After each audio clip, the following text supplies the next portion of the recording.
సంజయ్ దత్ గారు ఈ సినిమాలో చాలా కీ రోల్ ప్లే చేశారనమాట.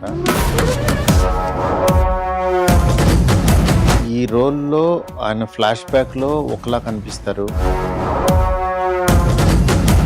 Young, middle age, next old,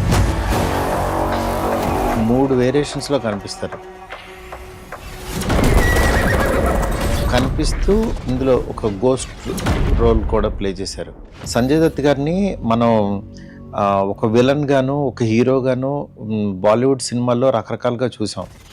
కానీ మన తెలుగు ఆడియన్స్కి కానీ, పాన్ ఇండియాకి కానీ ఈ కైండ్ ఆఫ్ రోల్లో ఇంతవరకు చూడలేదు.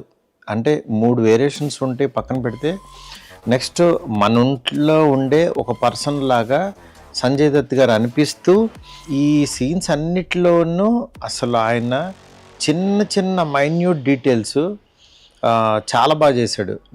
నిజంగా సంజయ్ దత్ గారు లాంటి ఒక లెజెండ్ యాక్టర్తో వర్క్ చేయడం నా అదృష్టం. మా సినిమాకి ఒక పెద్ద అసెట్ అంటే ప్రభాస్ గారి తర్వాత సంజయ్ దత్ గారే. రేపు బాలీవుడ్లో ఈ సినిమా చూసిన తర్వాత సంజయ్ దత్ గారు మాత్రం గుర్తుండిపోతారు అట్లా.